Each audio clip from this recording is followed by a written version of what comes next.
Segui, welcome to my Curious Way. Ketemu lagi sama saya Kurayui dalam jurnal Kurayui.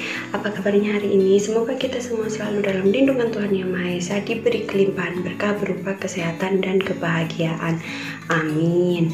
Dalam kesempatan kali ini saya akan membahas tentang salah satu pertanyaan yang sering ditanyakan oleh teman-teman sesama pejuang GERD, yaitu berapa lama sih waktu yang dibutuhkan untuk sembuh dari GERD? Berapa lama sih waktu yang dibutuhkan untuk sembuh dari anxiety? Oke, di sini saya akan mencoba membahasnya sesuai dengan pengalaman, sesuai dengan pengamatan yang saya lakukan selama dari tahun 2014 akhir sampai sekarang, sampai saat ini. Karena sampai saat ini saya masih bergabung di dalam grup GERD Anxiety Indonesia. Alhamdulillah dipercaya untuk jadi moderator, walaupun jarang bisa aktif ya, tapi masih diberi kepercayaan untuk membantu tugas-tugas para admin di sana. Jadi buat teman-teman yang sakit GERD dan anxiety bisa bergabung di grup GERD Anxiety Indonesia. Nanti linknya saya tulis di kolom deskripsi ya. Jadi kalau teman-teman mau join biar dapat banyak informasi, soalnya saya sembuh pun karena banyak menggali informasi di sana selain tetap rutin berobat ke dokter. Jadi nanti saya tulis di kolom deskripsi, silahkan aja teman-teman kalau mau bergabung ke grup GERD Anxiety Indonesia. Nanti memang syaratnya itu agak gimana ya, maksudnya harus mengisi beberapa pertanyaan dulu, tapi saya berani menjamin bahwa GAI itu grup yang the best. Admin-adminnya, senior-seniornya baik. Mereka juga yang membantu saya sampai akhirnya bisa sembuh dari GERD dan anxiety. Oke, kita lanjut tadi ya, membahas pertanyaan berapa lama sih waktu yang dibutuhkan untuk bisa sembuh dari GERD dan anxiety. Kalau berdasarkan pengamatan di grup sendiri, yang grup saya gabung yang sebelumnya Kim dan Kai, itu juga dari artikel yang ditulis oleh sesama penderita yang akhirnya sembuh itu rata-rata 3 bulan. Jadi minimal itu 3 bulan. Terus rentan kedua itu 3 sampai 6 bulan. Jadi bisa jadi 3 bulan sudah membaik atau 6 bulan sudah membaik, bisa lebih dari itu. Tapi kayaknya kalau saya amati ya, yang 3 bulan itu amat jarang sekali pakai banget. Rata-rata 6 bulan. 6 bulan itu, kalau 3 bulan itu boleh saya bilang orang langka. Sebenarnya pertama saya kena GERD terus cari artikel itu, ada waktu itu penulisnya cowok, pokoknya dari artikel itu membawa saya ke Facebooknya beliau, terus saya kirim pesan gitu kan, curhat ke Facebooknya beliau, terus diarahkan untuk gabung ke grup itu dari grup Kim. Dari Kim saya ketemu Kak Yuniar Dewi dan akhirnya disarankan untuk ke grup GAI. Nah pokoknya gitu, dari catatan orang itu tuh beliau sembuh 3 bulan. Ketika saya membaca catatan beliau ini di blognya beliau itu, artikelnya, saya bertekad, wah pokoknya saya harus bisa kayak kakak ini, 3 bulan harus sembuh. Nah ternyata kayak gitu tuh malah salah. Maksudnya karena saya menargetkan 3 bulan harus sembuh itu malah mempersulit langkah saya sendiri gitu loh. Jadinya malah kayak terbebani, karena kan kita kayak apa ya, ibarat orang nulis tuh kan kayak dikejar deadline. Jadi dalam waktu 3 bulan kamu harus selesai. Nah kan malah stres kayak gitu kan.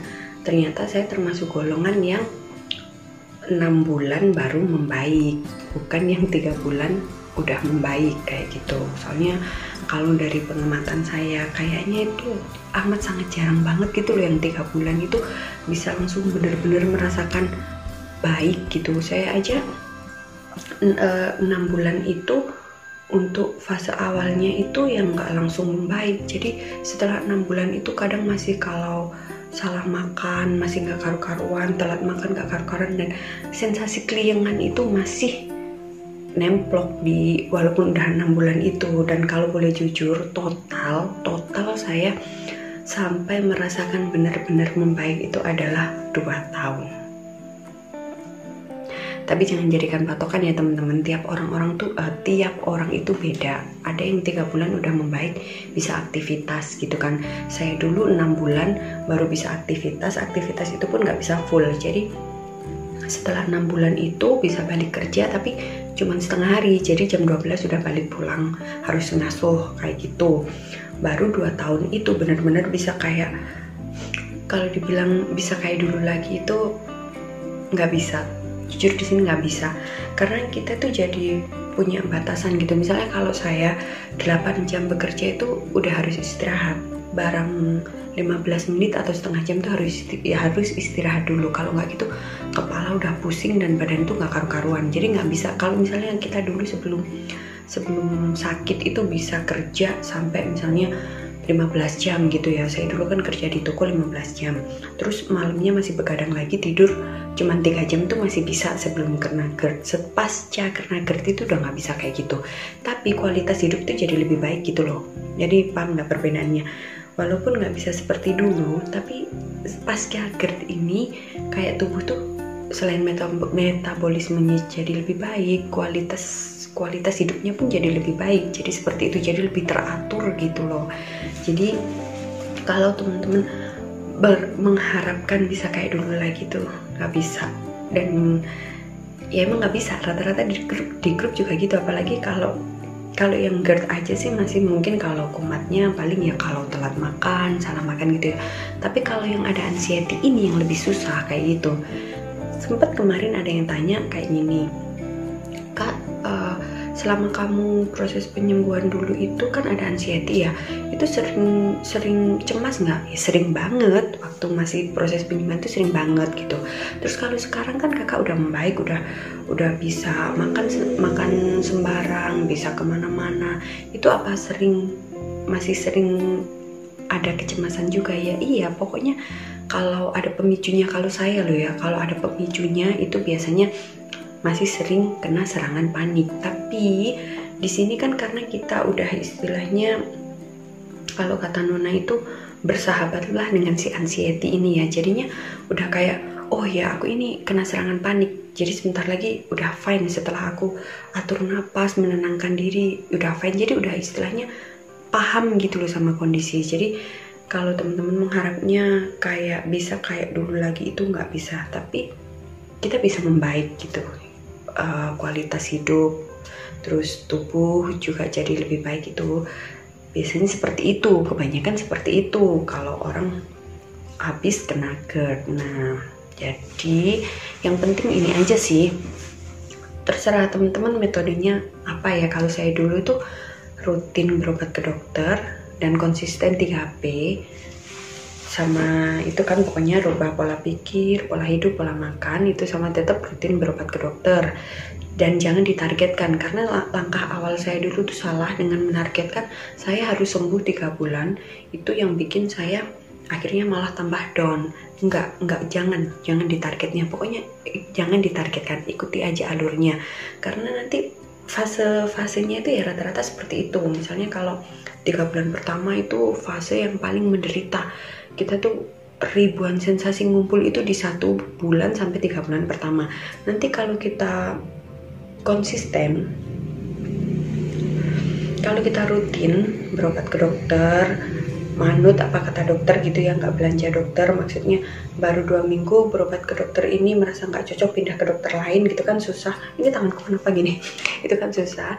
Itu insya Allah bisa gitu. Jadi konsisten aja selama itu. Pokoknya 3 bulan pertama itu memang puncak-puncaknya sensasi. Nanti setelah kita konsisten pengobatan menerapkan 3P itu biasanya bulan ke-4 sampai ke-6 itu udah mulai membaik. Dan biasanya bulan ke-6 ini udah membaik, maksudnya makan udah mulai ada rasanya, bisa, maksudnya kalau dulu tuh biasanya kayak semuanya pahit, bulan ke-6 tuh biasanya udah bisa merasakan, terus udah bisa kayak apa ya, aktivitas lagi kayak gitu.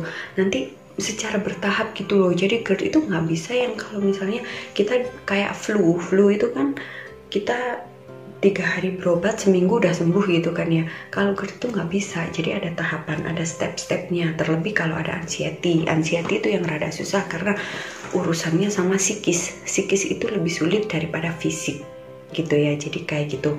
Jadi kalau teman-teman tanya berapa lama waktu yang dibutuhkan, itu beragam, masing-masing orang beda, tapi rata-rata antara 3 sampai 6 bulan itu kebanyakan yang konsisten berobat ke dokter, menerapkan 3P, terus pokoknya yang menjalankan pola hidup yang baik, disiplin kayak gitu, insya Allah udah ada hasilnya kok. Pokoknya intinya jangan ditargetkan aja, jangan maksudnya menekan diri sendiri dengan aku harus sembuh dalam rentan waktu seperti segini bulan gitu, jangan. Malah nanti kitanya stres, kalau stres malah tambah sulit, karena stres itu adalah biang kerok segala penyakit. Jadi seperti itu ya teman-teman, pokoknya jangan ditargetkan deh, udah jalani aja. Sekarang misalnya teman-teman menerapkan metode apa untuk penyembuhan, kalau dirasa itu ada hasilnya, ya nggak apa-apa, lanjutin aja gitu loh. Jadi ya memang fasenya itu seperti itu, nggak bisa instan. Ada fase nanti 3 bulan pertama susah, 4 sampai 6 bulan itu mulai membaik tapi masih dihantui sama keliengan, itu emang seperti itu. Fasenya seperti itu. Jadi kalau masalah bahasannya itu insya Allah hampir semua udah pernah saya bahas. Nanti dicek aja di playlist aku, GERD, anxiety, dan adenomyosis. Nanti di situ ada bahasan-bahasan tentang GERD, anxiety, dan adenomyosis. Jadi sekian ya bahasan tentang satu pertanyaan, yaitu berapa lama waktu yang dibutuhkan untuk sembuh dari GERD dan anxiety. Semoga bisa bermanfaat untuk teman-teman. Mohon maaf jika ada salah kata. Mohon dukung channel saya dengan subscribe, like, dan komen.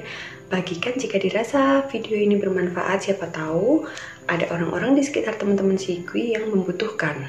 Jika ada pertanyaan, tulis di kolom komentar. Kalau saya tahu nanti saya jawab. Kalau nggak tahu kita cari jawabannya sama-sama. Matur nuwun ingkang agung. Gomawa matur, thank you. Bye-bye.